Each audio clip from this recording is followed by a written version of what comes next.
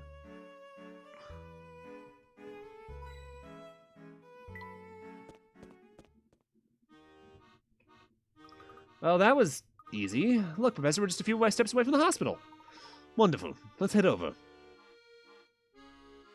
That's an impressive-looking hospital, especially for vague timeline. Which might be modern day even now. Who the hell knows? This series is intentionally vague in a way that honestly kind of annoys me. But at the same time, it's part of the magic.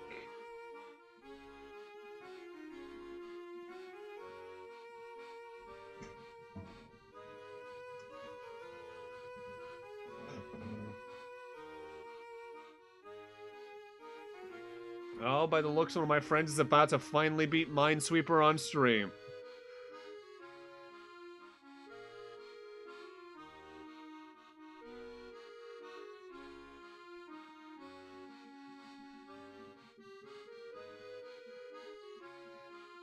Oh.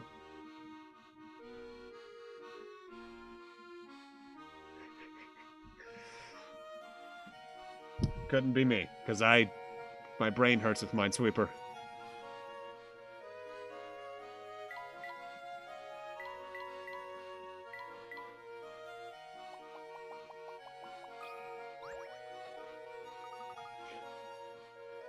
I was just looking for a hint coin. There's a puzzle here? Damn. Oh, is this a hidden puzzle?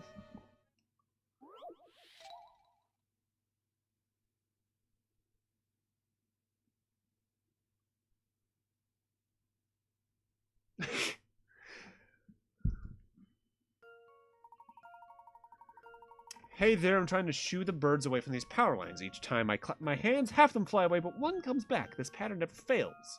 And if I stand and clap my hands all day, then the birds always ends up right back to where it started. How many birds were on the power line to begin with? So if half goes away, but one comes back and it just keeps replenishing, that means there's two. Because divide that in half, you get one. Yeah. It's not the first time they tried to play that trick on people. That's been, I think that Here's my answer. a variant of that puzzle, I think, is in every single game in this trilogy so far. I knew it.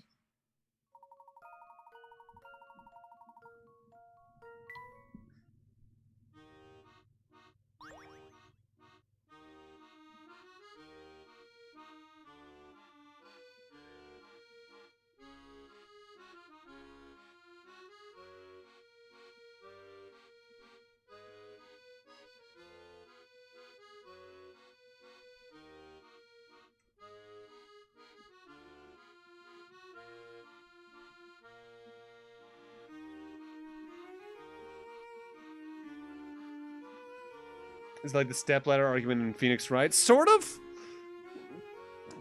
Like, these games have, like, a couple puzzles that seem to show up in every type to just reskin it. Whereas the stepladder argument is just them being like, here's this joke again, but the dialogue's a little different. For instance, like, Great Ace Attorney has it with a shovel. Done and done.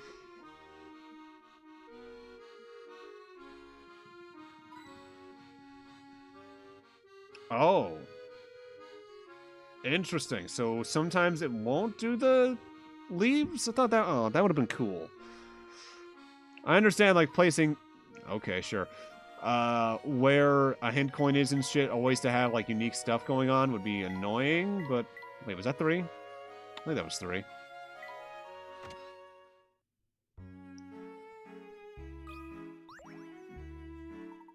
Hello there.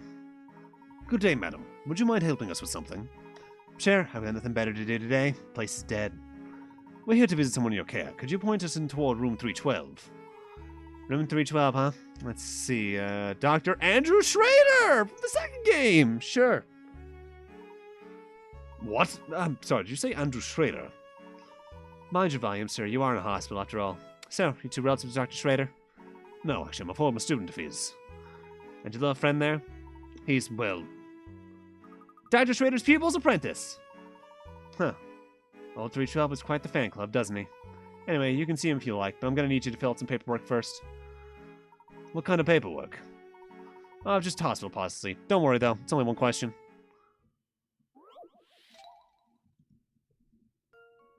A doctor needs to visit 9 different hospital rooms. After studying the room numbers, she notices that she can visit all the rooms in one round. In order to do so, she must go into a room that has at least one shared digit with the room she's currently in. Using this method, which room will she visit 5th? Circle the correct answer.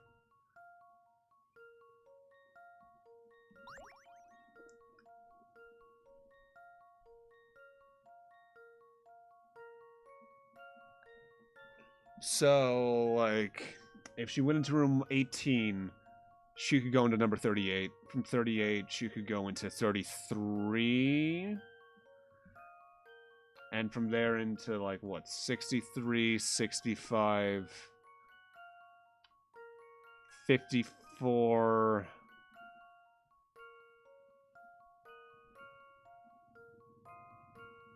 49, 29, that leaves 71 though, so that order is not right. Or, might be close, honestly.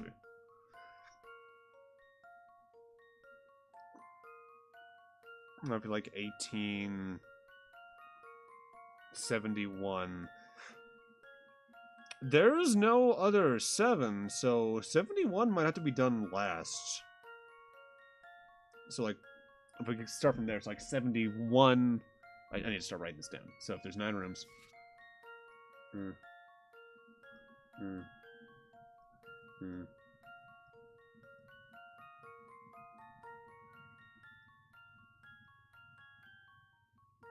So if we assume 71 is last and 18 is before that, that means 38 before that.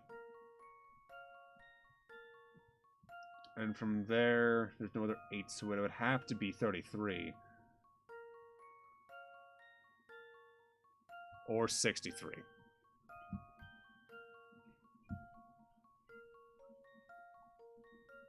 I would think 33 because barring that, there wouldn't be any other 6s.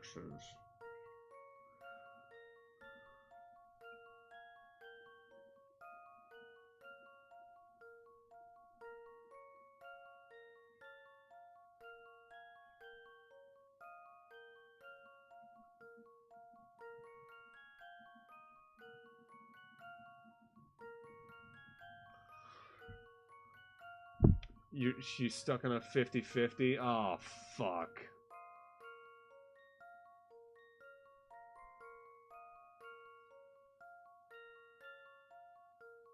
Minesweeper is hell. So if it's 63, then it's 65. 54. 49, 29. Is it 5th would be 63.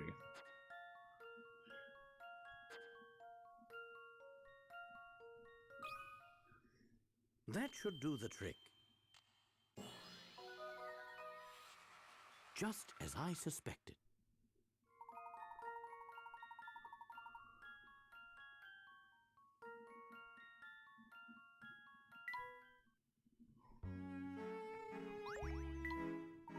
Thank you very much. You can visit Dr. Schrader now.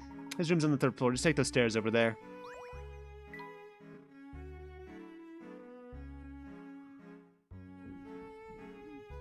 Alright, let's see what we can find for hint coins. What is this ping?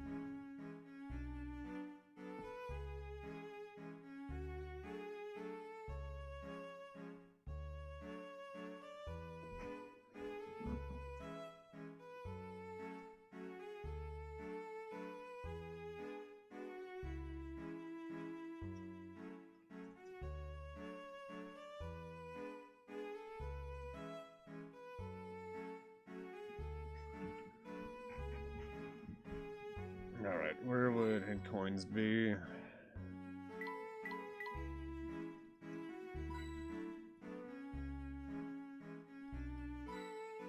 That's 3.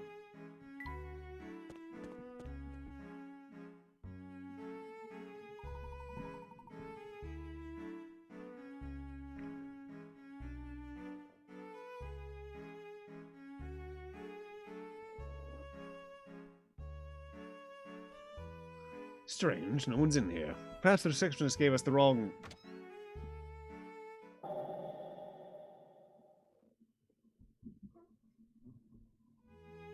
Who's that? Oh, it's you, Herschel. And little Luke. Andrew? Why the quizzical look, Herschel? Have I got food in my beard again? Oh, don't mind that, my boy. Sit down, sit down. You know, I've been hearing some very unsavory rumors about you recently. But I don't believe a single one of them. What sort of unsavory rumors? What sorts, you ask? The ones about the hoogie was it? The thingamawizard? Oh, drat. I seem to have forgotten them completely. Well, never mind all that then.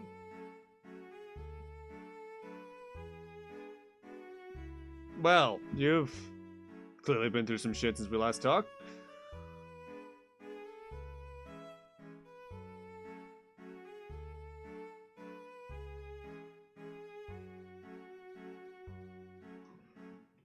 Okay, what do we got in here?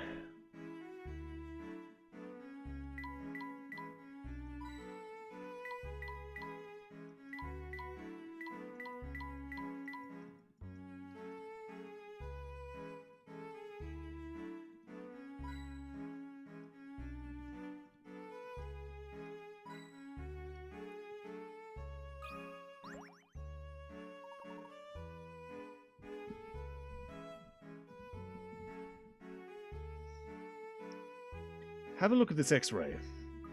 Do you think it's of Dr. Schrader? I believe so, but there's something odd about it. Have a look here, Luke.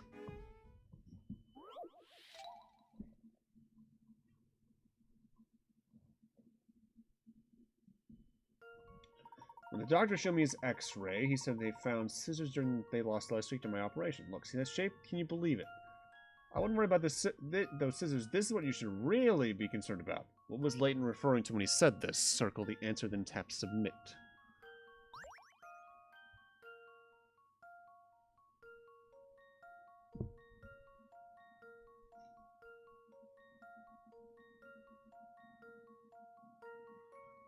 Well, all those should be worried about because you have a rat. It looks like a needle, calipers, scissors, and an arrow. But they're too obvious.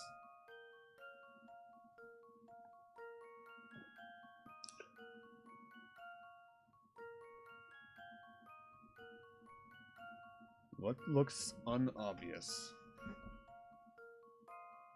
and unnatural in a human skeleton?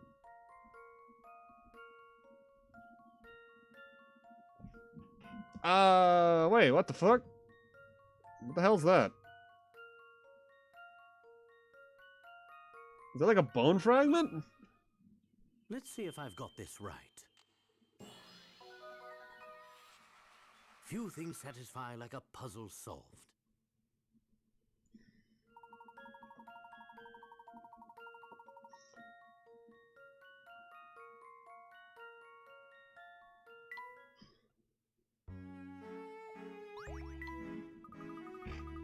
That's not funny at all. Who would try to play a prank like that on poor Dr. Schrader?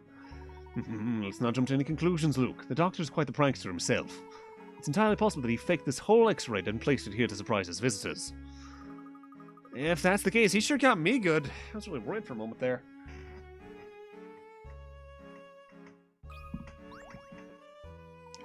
It's been a while, hasn't it, Andrew? Yes, it has. I trust you're still spending the majority of your waking hours doing research. What can I say? I learned from the best. Having an office to work out of has made it easier, though. You've got your own office? Oh, what am I saying? You've had one for some time, haven't you? And you deserve it. I've seen my share of scholars, but you were the brightest ever to set foot in my classroom. Naturally. Oh, so that's excitement. I nearly forgot to take my medicine. Silly me. I've got the bottle right here, but the dosage of this prescription is quite tricky. Look, be a good boy and help me figure out how much of this I need to drink.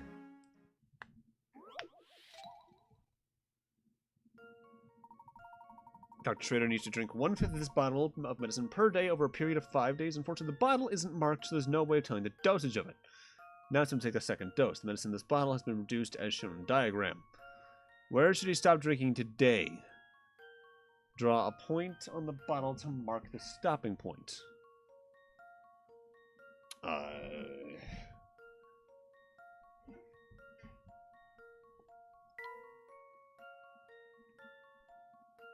So it can be relatively free form. Yes, it can. Actually, wait a sec. That looks like it might be a full unit, but let's see if I can find anything else. Let's see, I can do halves. It might be this. Here's my answer.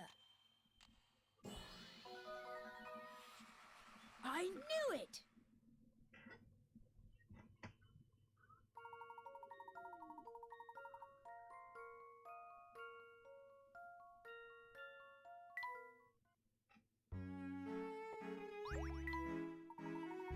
You taught this boy well, Herschel. It's clear you've passed down some of your smut. Yes,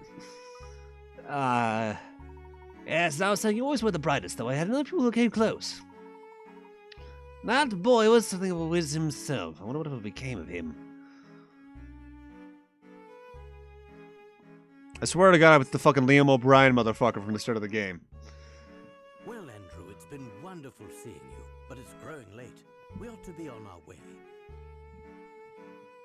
Ah, busy as always, I see. Do drop by again when you have the time, won't you?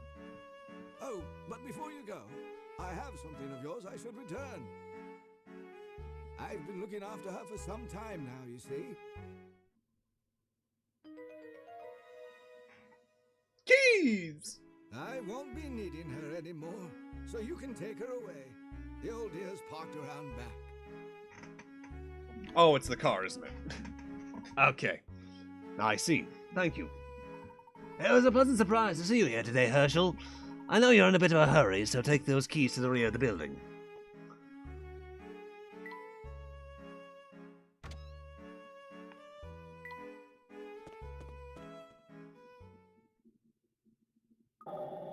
Oh my gosh. Well, the Layton mobile's certainly seen better days. Alright, hit coins.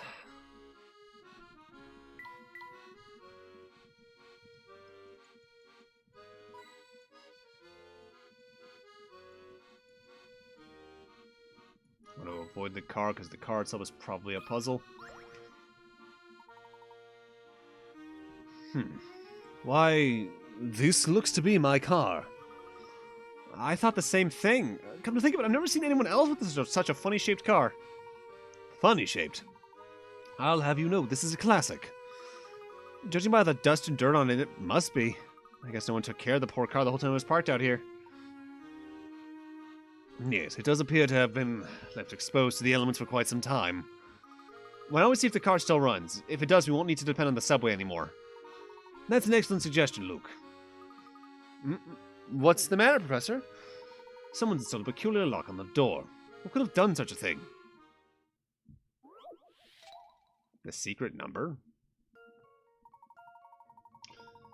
You've been given 2 keys to the Layton mobile, but there's no keyhole in which to insert them. Instead, the hole is the door is opened by entering a secret number. The secret number is hidden somewhere in the keys. What is it?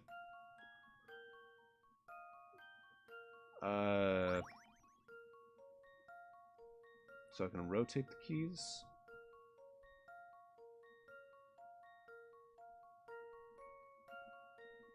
Wait a sec.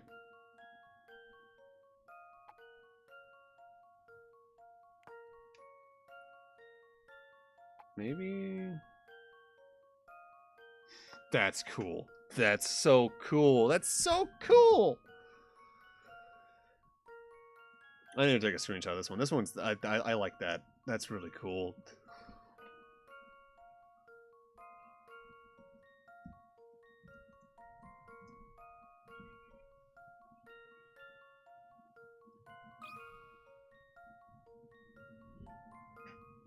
Oh, right, I need to input it. 4, 7. That should do the trick. Well, that's settled.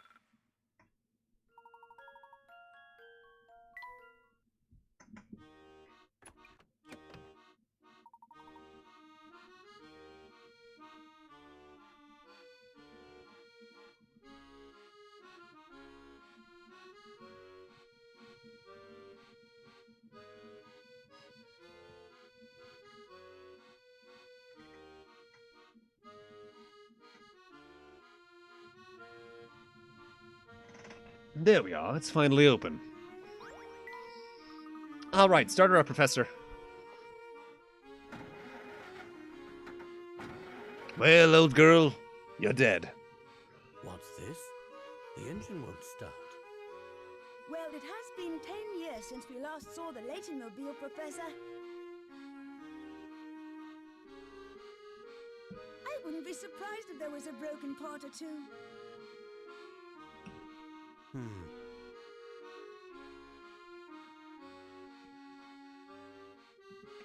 Oh, look, Professor. There's something on the passenger seat.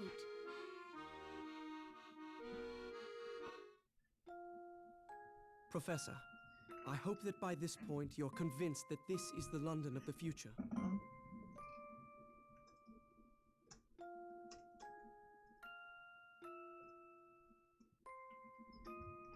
Now that we are on the same page, I'd like to explain to you the secret that's plaguing London. However, I think it would be best to discuss this issue in person. Old Luke, old Luke, old Luke! Meet me at the Gilded Seven Casino on Flatstone Street. I'll be waiting for you there. So has he just been waiting there for days, or...? Luke, are you ready to meet your future self? I feel like that could cause numerous amounts of potential string theory loopholes, sir. I could meet him and the universe would implode. Unless we're dealing with split timeline theory, in which case, my brain hurts. Honestly, I don't know. This whole situation has me feeling very strange. That's quite understandable.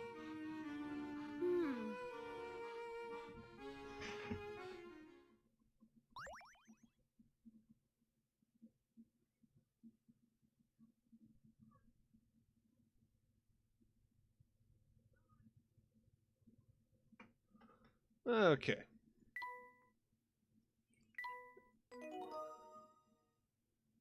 How many chapters do we got in this one, by the way? Because this is probably going to be, yeah, the start of chapter 2.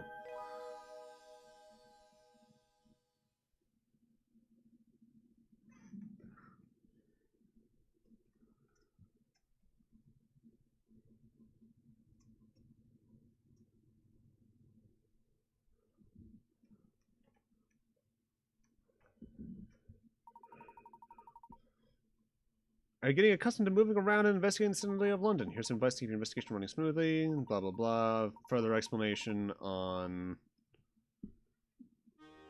Granny Riddleton's.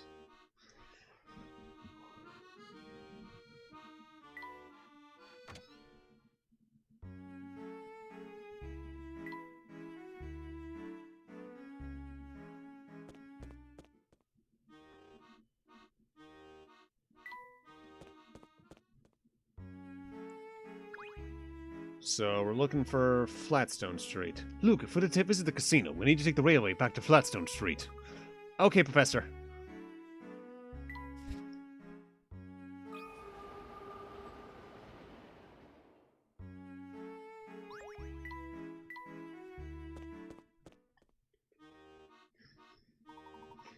Here we are, back at Flatstone Street. Yeah, but I don't see anyone here that looks like anything here that looks like a casino. I think our best bet is to ask a local. Oh, look, there's someone we can ask. Wait here, Professor. Kid, you got exactly 5 seconds to stop eyeballing me? 1, 2... I'm very sorry, sir. I gather that didn't go so well. Let's ask someone else, Professor. I can't even look at the man without him snapping at me. And all this time I thought you had a talent for communicating with wild animals. Come on, Professor. It's no fair teasing me now. That guy was scary. Now, don't look so sour. I was just trying to brighten your spirits with a joke. Why don't we find someone else to help us? Hello, random lady. The breeze blowing through town today sure is nice. I couldn't agree more. It's a perfect day to find a grassy spot near the Thames or go for a walk. And speaking of walks, my husband and I came with this great puzzle when we were out for a stroll.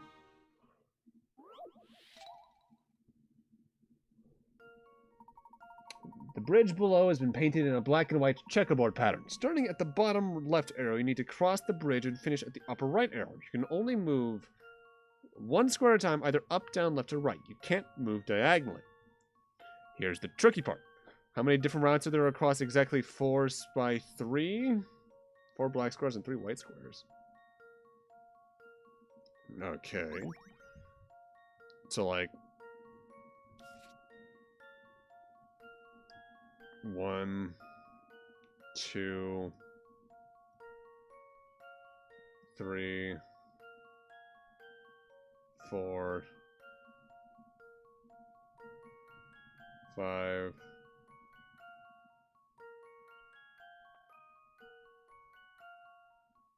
6.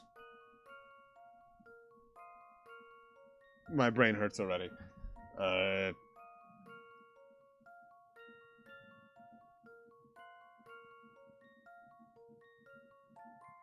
7, 8, 9, 10.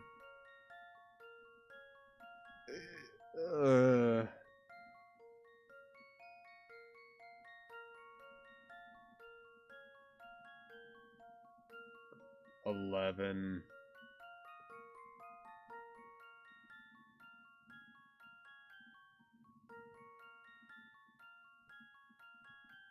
I've lost count of where I haven't been already by now.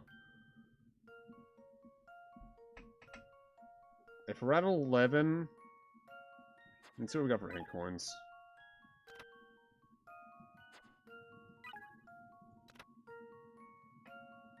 Backtracking won't work.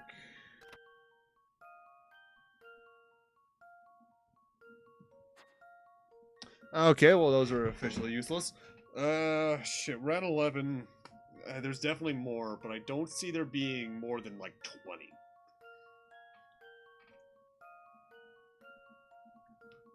I don't want to guess 11 because I can tell there's more. So let's start at a good midway point. Let's start at 15 and then work our way up from there.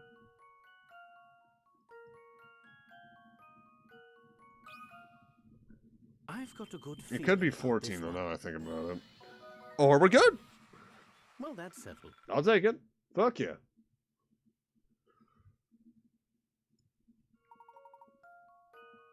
My brain hurts. I'm good at those types of puzzles, but when I have to notate the various ways you can do something like that, it's like, where have I been? And how did I get here?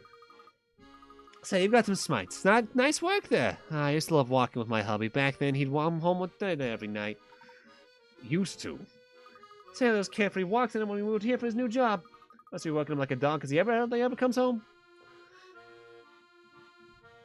Cool. Hello again.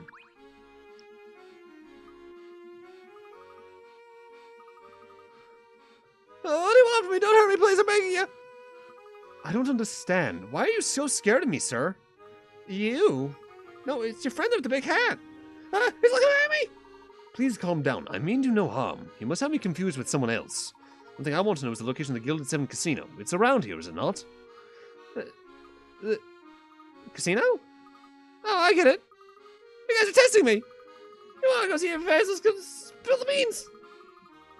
And if I do, you're going to send me on one of my vacations to nowhere. What are you talking about? Somebody help me. And there he goes again. Poor fellow. Sounds like he had a bad run-in with someone who looks like me. He's not the first person to react strangely to your hat. Yes.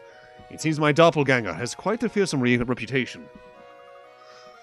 Then maybe it makes sense to take your hat off for the time being, you know, to avoid confusion. Nonsense, Luke. A gentleman can't very well walk around with his head bare, can he? Hey, Volt. Thanks for the sub. 6 month streak on Prime Gaming. Half a year. Holy shit. Goddamn, where's the time go?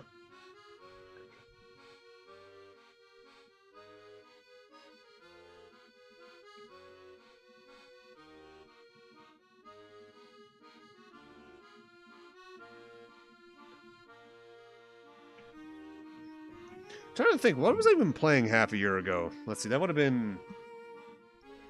Oh, we may still have been doing... Either was doing one of the Halo games half a year ago, or we had just come back and we're still working on Spirit of Justice. Not Spirit of Justice, still Destinies. Still Destinies. Because we definitely weren't at Grace Attorney yet. Nonsense, Luke. A gentleman can't very well walk around with his head bare, now can he? I guess not. Well, what's our next move? That girl Becky from the hotel has been quite helpful, so when do we go ask her for directions? Sure thing, Layton. Sure thing.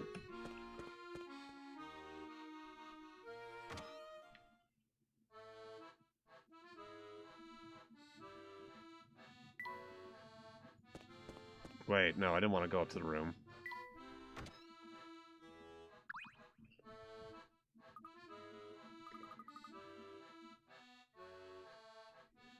Yeah, it really does seem just like yesterday. My stomach problem getting me into all sorts of shit, followed by other shit happening that put me in a really downer mood. I think I was still streaming through that downer mood, though, if memory serves. Kind of just trying to force my way through stuff. I was telling my friends, December really was like a contracted version of 2021 period. Because it started off pretty good. And was doing fine and all that. Then I had like a dentist appointment followed by my COVID booster. And that took me out for like 4 or 5 days. And that was at a time period. It's like that basically was like the March through May or so. And then from there it was like a pretty steady climb upwards in mood.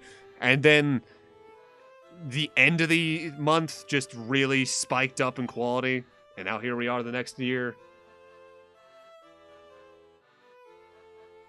I'm really wondering, though, if I'm going to be able to keep that up once we get into, not Greatest Attorney, the Layton crossover. Because I'm wondering how much of the Ace Attorney gameplay in that is, like, ratio-wise, how much of the game is that, but also how much it takes also elements from this, like maybe they swap some of their investigation elements and stuff. You're looking for the Gilded Seven Casino? Yes, we're supposed to meet someone there. Well, before you go, I think you ought to know that that establishment is a family hangout. We appreciate your concern, Becky, but we do really need to go there. I understand. Okay, going to sleep again. I don't think you should be too keen on me directing you to, know, a hotbed of criminal activity. Oh, we don't need to worry about our safety, do we? Not that I'm scared or anything. Good. Bravery is an admirable, if not particularly helpful, character trait. Anyway, you know where the Flatstone station is, right? Just head straight north of the plaza in front of the station. You'll see the casino eventually. Aha, I had a feeling it was somewhere around there. You did? What tipped you off? When we passed by the station last, one of the family's goons was posted outside the path north. I thought there was something fishy about it, but I couldn't get past him and see what was up there. Well, that probably won't be a problem for you this time. Those goons move around from post pretty often. Good to know. Yeah, those goons aren't the brightest bunch. Anyway, go check for yourself. I bet, if anything, the path is open now. Uh-oh.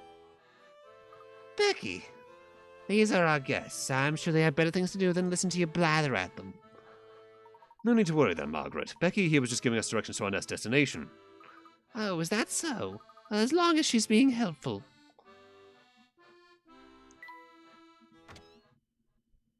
Yeah, thanks, Becky.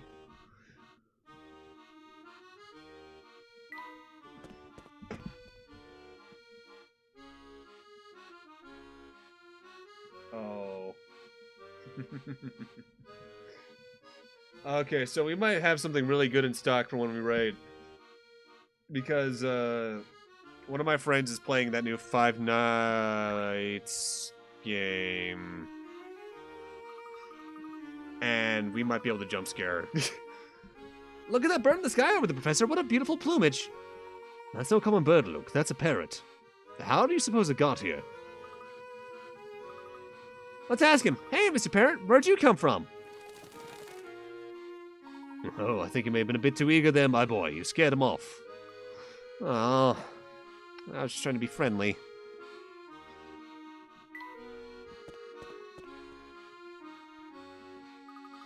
Look, the fellow who was standing guard here is gone.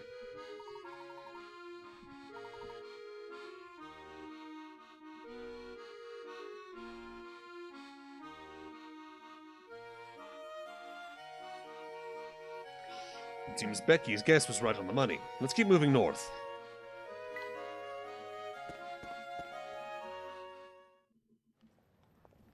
Anime!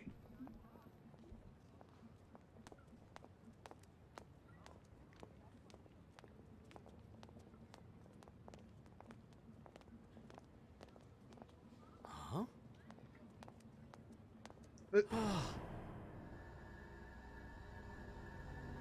Flora? Yeah. Oh.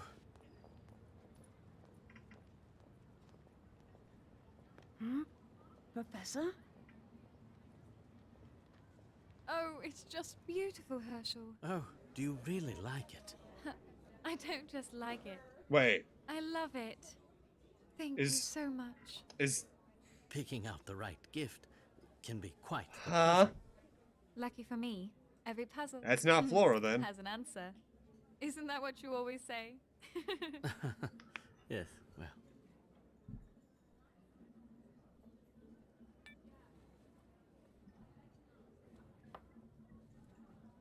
I've been thinking, Go on. if I were to get the teaching job, So then he's we- younger here? Hmm? well, mm, ahem. I'm listening, Herschel. Oh, I'll tell you later. Come on now. Tell me more about these plans of yours. No, it was nothing. Now let's eat before our food gets cold. Hey, no fair changing the subject. What are you talking about? I did nothing of the sort. You most certainly did. Oh my god, he's dressed like such a geek. Professor? Professor, is something the matter? You look dazed. I'm fine, Luke. My eyes just seem to be playing tricks on me. Does this have something to do with that lady who just walked by? It's probably nothing. She just reminded me of someone I knew a long time ago.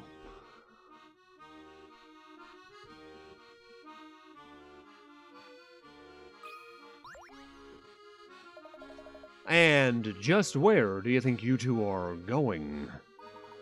We're on our way to meet someone at the Gilded Seven Casino. I see. Going to the casino. To meet up with someone. Yes, that's not suspicious at all. Psst, Professor. I think this guy's trying to intimidate us. Quit with all the whispering, boy. I'm right here, you know. Oops. Sorry? Excellent. Since you've owned up to your rudeness, all is forgiven. That's a good boy. With all due respect, sir, would you please let us pass? The hour grows late. But of course, my good man. That is, I will as soon as you solve your way through this puzzle of mine.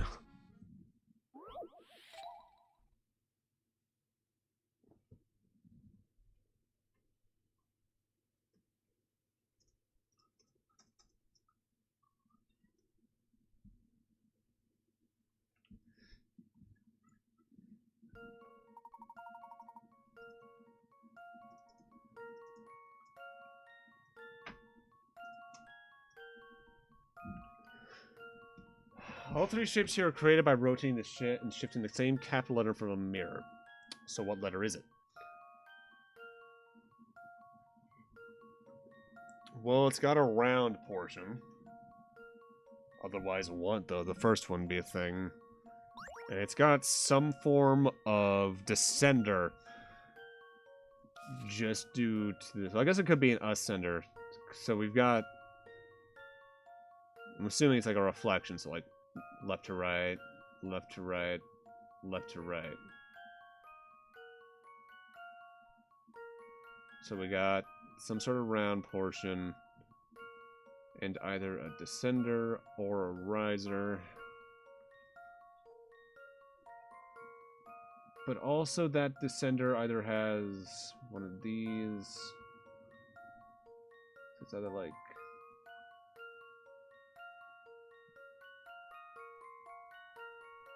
What the hell is this little box thing here, too? The curves right here, so it's connected to that. Say there's a cube here.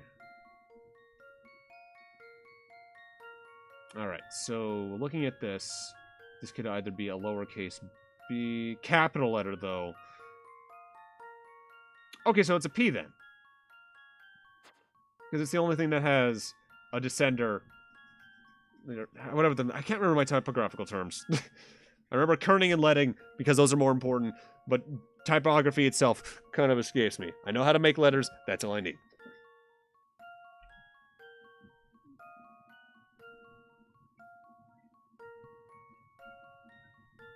So let's, I guess, input P.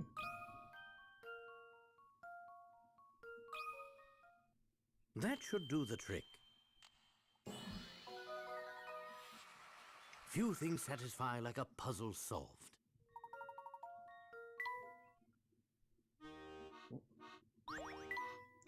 Well done. You've proven yourself to me, so I'll provide you with a valuable yet cryptic warning.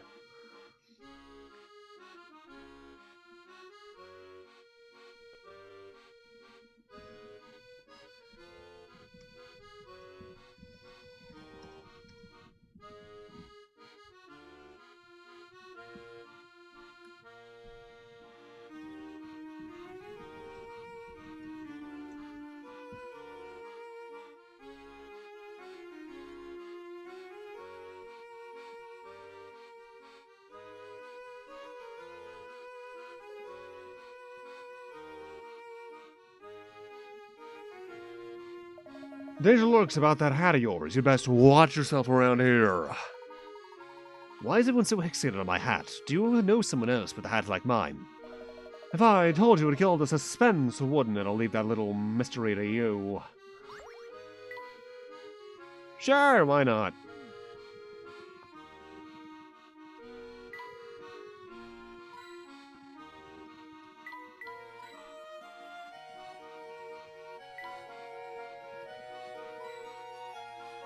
Alright.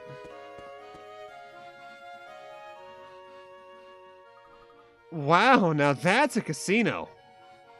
I think it's safe to say we found the Gilded Seven. I can't wait to see what it looks like up close.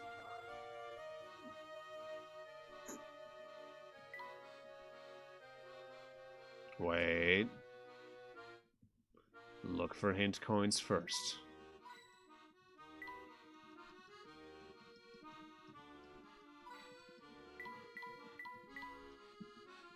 Probably one in the fountain from here, huh? Oh! Professor, look here. I think I stumbled upon a hidden puzzle.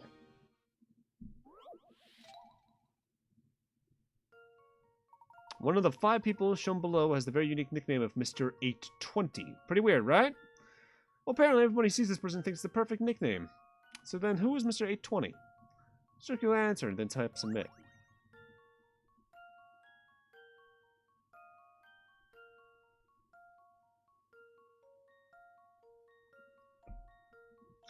Alright, let me look up a clock real quick. Analog clock.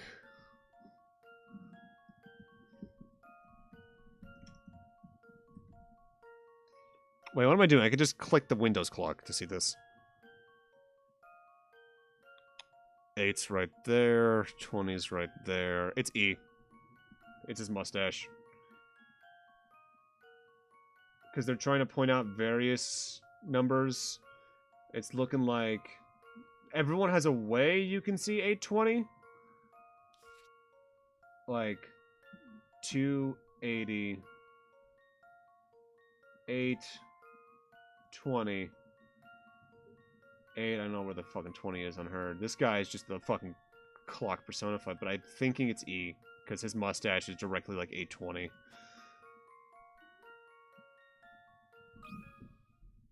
This one's as good as solved. I knew it!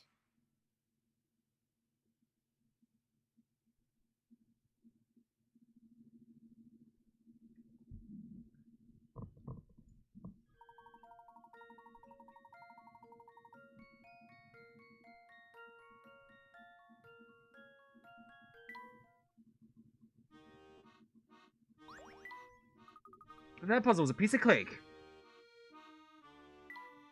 Wait, then where's the other hint coin?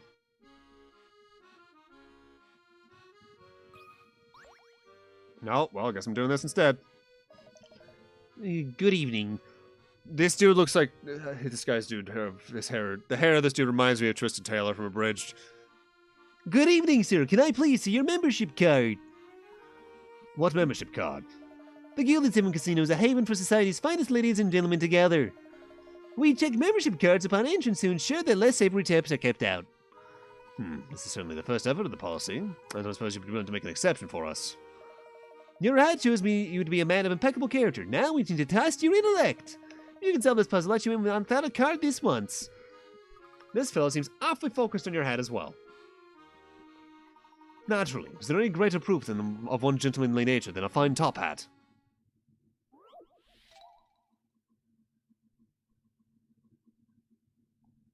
A game of cards. This is a photograph of two gentlemen playing a game of cards. Everyone who sees this photograph points to the same thing and says something like, someone has no idea what he's doing.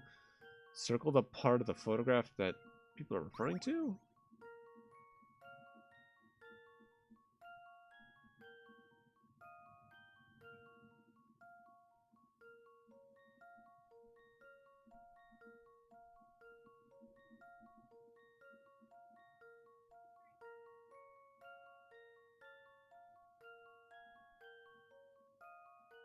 Though it's a person in that regard, then.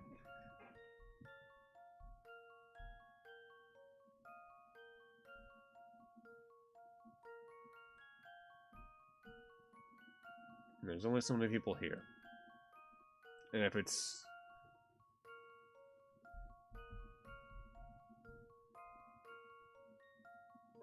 I guess it could be someone who's not actively playing, though.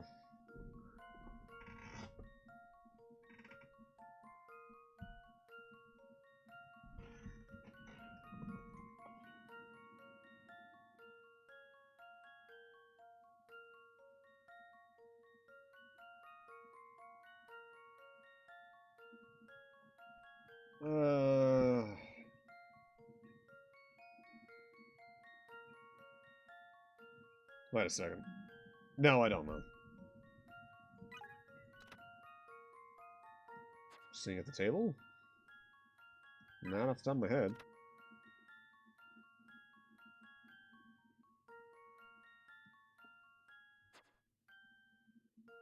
Okay, so it is something to do with the guy, one of the two guys at the table, then. So I could probably just circle and see what we get. It's pointing at his cards. It's pointing at his cards. So it's one of their two sets of cards. Eeny, meeny, miny, mo, catch a target by the purple, orange. I don't know what I'm doing, so I'm just gonna... That circles both. Orange. Screw it. I don't get it. That should do the trick. Well, that's settled. Really? Oh, where the numbers are.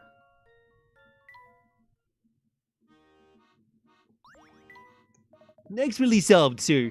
You've certainly earned the right to enjoy our exclusive facilities. Welcome to the Gilded Seven.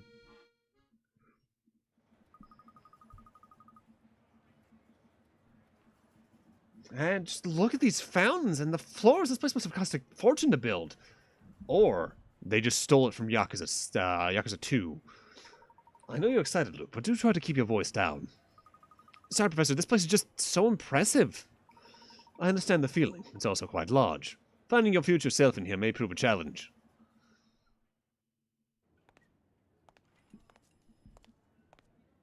So you're... He's the future me? It's good to finally meet you, Professor. Or rather, I suppose I should say it's nice to see you again. It's me, Luke Triton. Well, no shit. Who dresses like you but you? Don't look at each other. The universe will implode. Hello, Luke.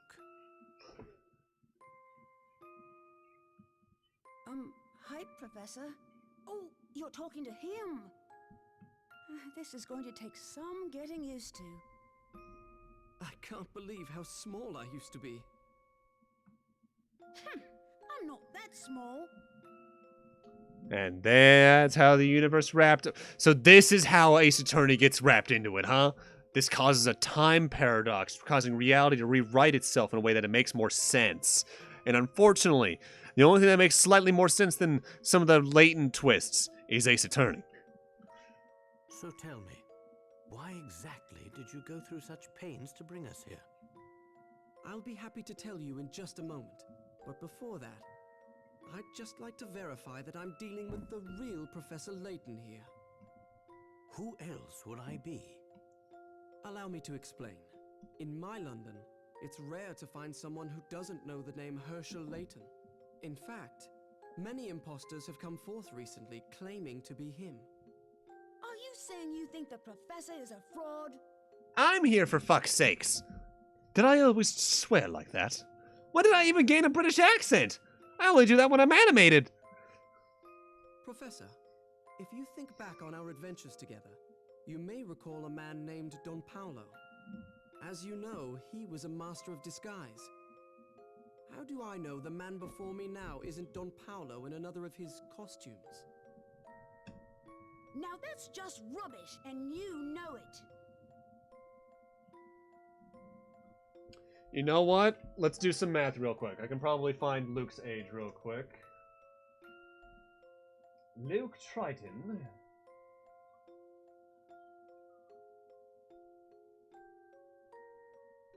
Oh no, they don't have an official age listed.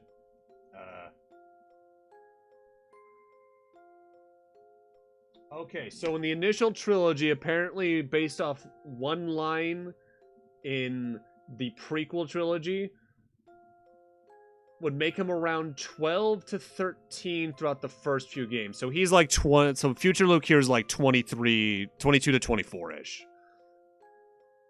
So I think you're safe, Kaito.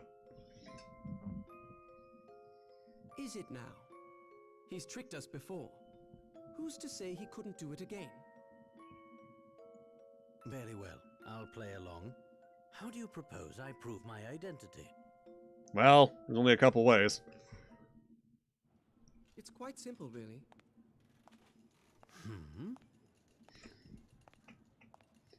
Exactly. I challenge you to a battle of wits. Oh god, he's doing the Ace Attorney point. I'm afraid. I'm afraid. Whoa. What exactly do you have in mind? As a cautious man, I'm sure you have questions about my identity as well. So we may prove each other's identities, I propose we demonstrate our respective intellects. I've prepared a puzzle that can only be solved by someone as insightful as the Professor.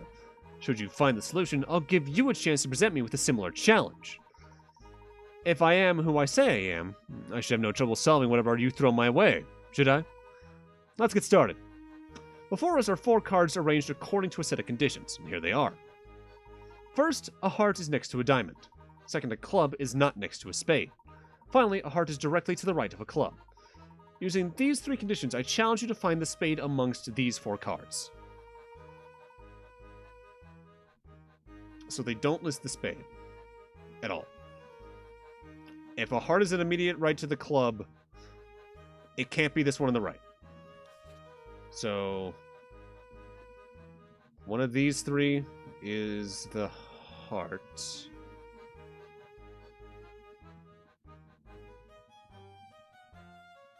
Or wait, no.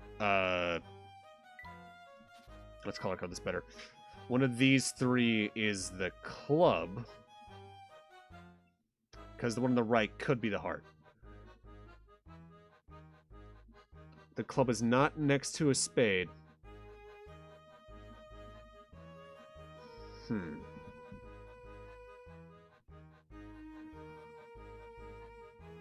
Actually, because of this, the heart can only be one of these 3.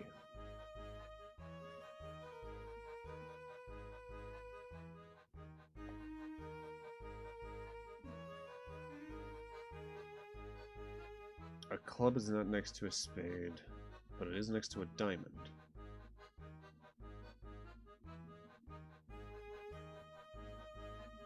I think that means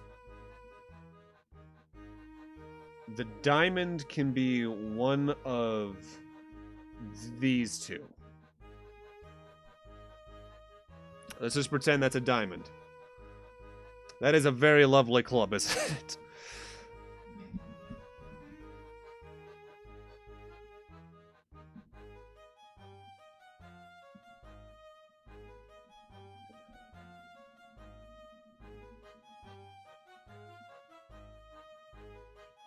I guess the diamond could take up the exact same potential as the heart, those three. Because we know... I don't think we know about the heart is that's directly next to that. But if a heart's to an immediate right of a club, that means there's a space next to it for a diamond. So the heart can't be on the far edge. The heart can only be one of those two.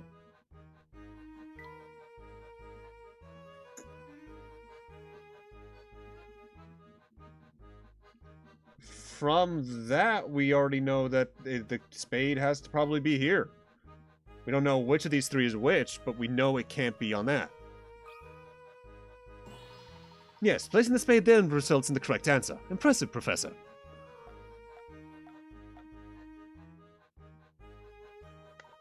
Thank you. Now if I may present you with a puzzle of my own design. Nothing would make me happier. Good. I enjoy the idea behind your puzzle, so if you don't mind, I'd like to do something similar. Here are the conditions for my 4 cards. A club sits directly to the right of a heart. A diamond is the far left or right card and has a heart next to it. Finally, a club is also the far left or right card. Using these conditions, I challenge you to find the spade.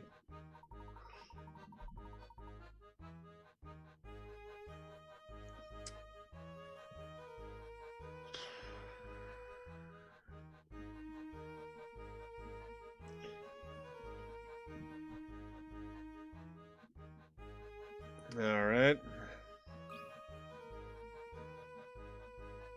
Oh, he's doing the puzzle himself! Oh, that's cool. That's really cool.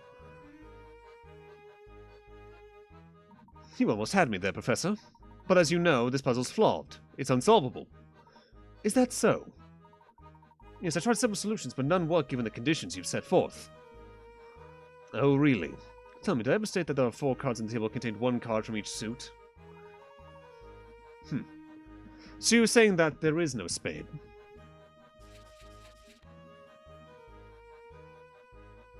Precisely. This was a trick question, but it makes a pertinent point.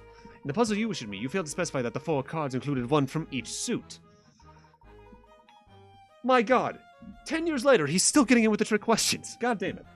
When you leave a little loophole like that, it can make the puzzle unsolvable. The same omission can also open the door to alternate solutions. You intentionally presented me with a puzzle that, when examined closely, is actually incomplete. The real test you set out for me was seeing if I'd catch on, was it not? It seems you're the genuine article, Professor.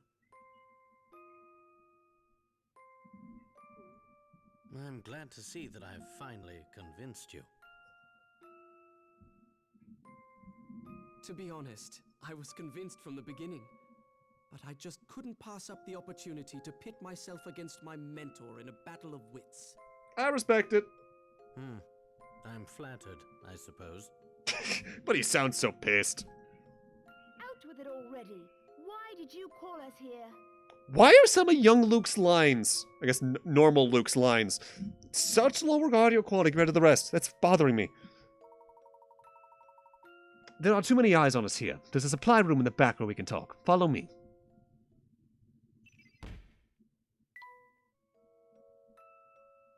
Well, before I talk to you, I'm going to look around for hand coins.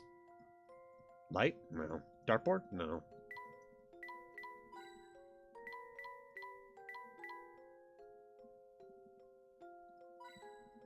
That's 2. And there we go.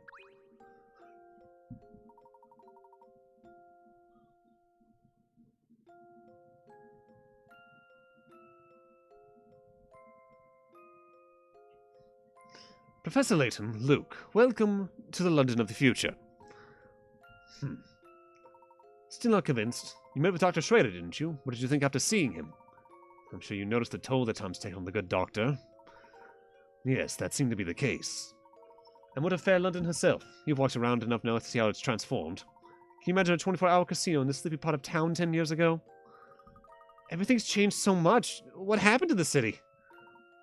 A genius appeared. An evil genius who turned this city on its ear. Oh, I know where this is going. Dom Paolo took over the city, didn't he? Dom Paolo? Oh no, I'm talking about a truly brilliant man. Someone the three of us all know quite well. Well, it's not Dom Paolo, then who is it? What do you think, Professor? I'm not sure. I thought you'd say that. Who is it? I've got to know. His name is Herschel Layton. That evil genius is you, Professor. What? I was afraid you'd say that. That can't possibly be right. I'm sad to say there's no mistake here. They called him the devil in the top hat, and he rules London from the shadows. This is common knowledge to everyone in London.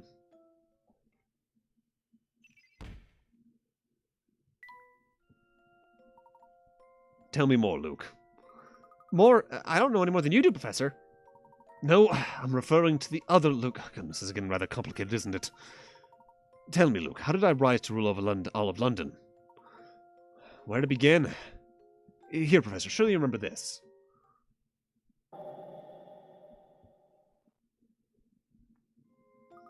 Of course, this is an article about the accident that happened just the other day. Yes, to you too, I suppose it really was just the other day. However, here it's been a full 10 years since that fateful day. Whoa. It was a dark period for London. You see, the Prime Minister vanished, leaving Parliament in utter chaos. Yeah, everyone in Parliament is in a state of panic, in our time, I mean. Professor, you yourself witnessed the accident that changed London forever. The demonstration was a total failure. Yes, both the Prime Minister and that scientist. You mean Dr. Stungun?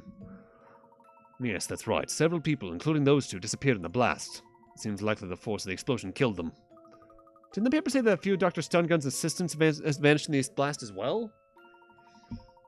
That's the story in the papers. But what would you say if I told you that Stungun was still alive? I'd say it's impossible. Well, then you'd be wrong. Dr. Stungun escaped the blast, but he decided to go into hiding to avoid fallout from the experiment. Well, the man was responsible for the loss of our national leader. Desperate for a place to stay low, the doctor was given shelter from an unlikely person. You, Professor. Me? Why would I aid a man responsible for the pandemonium? My question exactly.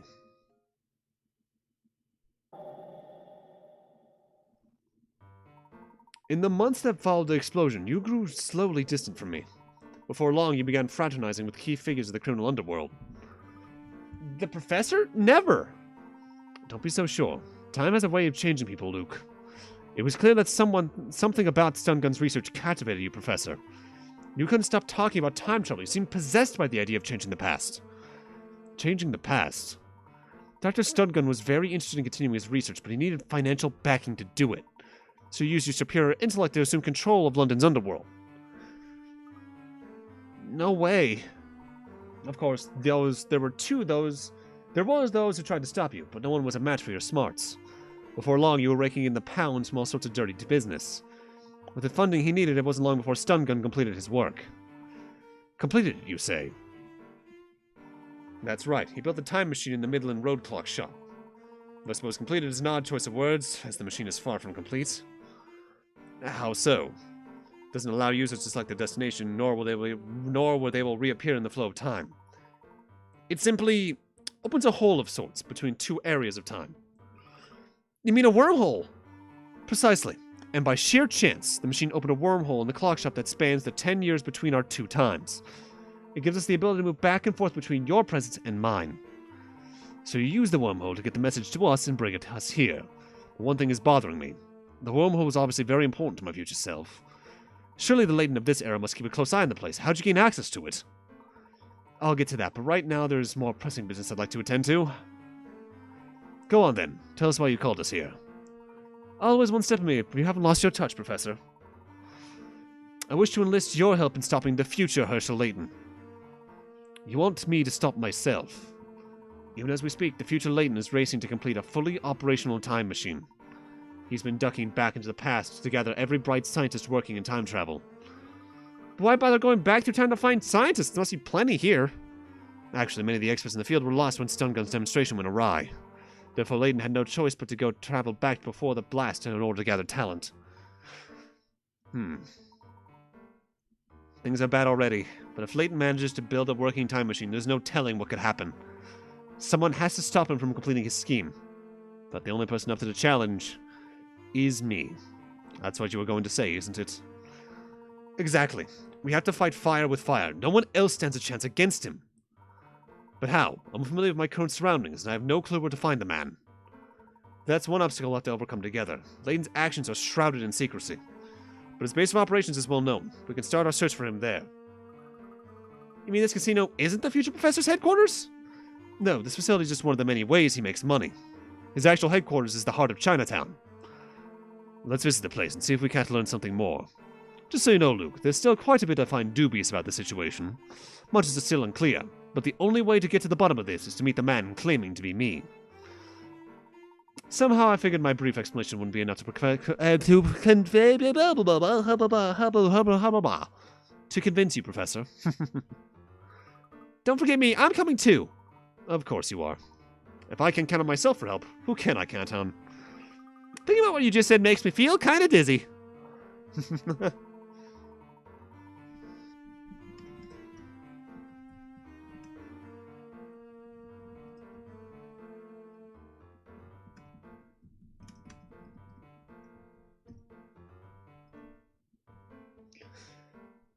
Well, I hope you get used to it soon. I'm going to need your help getting to the bottom of this. Oh, yes, there's one more interesting fact you should know about, Professor. Yes? There's no record of a scientist matching Mr. Stun Gun's name and description. The name's a fake. Really now? Whoever he was, he made an effort to hide his real identity from the people at the demonstration. Now that you mention it, a few people at the demonstration seem to know the man. What would motivate Stun Gun to use a false name? Just what was he planning? Another interesting question. We'll hopefully answer along the way. Doesn't make any sense. What are you thinking, Professor? We can talk more as we go. For now, we need to head to Flatstone Street.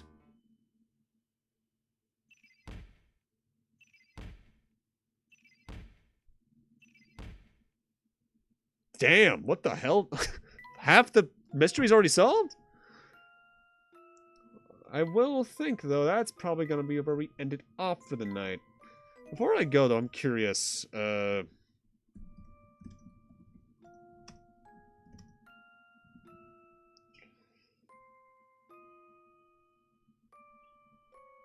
Alright, apparently Unwound Future has over 165 puzzles, but I'm wondering how many of those are just in main game and how many of those are post-game. I'm assuming at least 25 are, so maybe 140 or so. That's going to be where we end off for the night. Got some good progress done, a lot of story.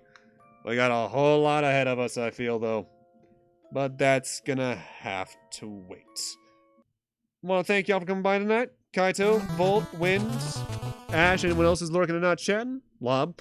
Want to thank y'all for coming by and chatting. Every view matters when you're this small of a streamer. Next stream will be Thursday night, as usual. We're trying to get back into our shift. Although I will say, just due to things, I might be a bit late for a little bit of the next couple of streams, like 10, 15 minutes like I was tonight, just because stuff. And yeah, that's about it. Tonight, we're going to be raiding Iggy, but I wanted to do something special tonight. She's playing a horror game. Raid with the message boo. Just B-O-O. Boo, maybe, then some guns, something like that. And otherwise, I'll see you guys Thursday night. Make sure to send Iggy some love as well, because this is her last stream for a little bit, because her boyfriend, who is, I think, still mid-flight, over to spend a lot of time with her, and that's a long flight from where he is from. So send some good vibes her way. Otherwise, have a great night. Take care. I'll see you guys Thursday.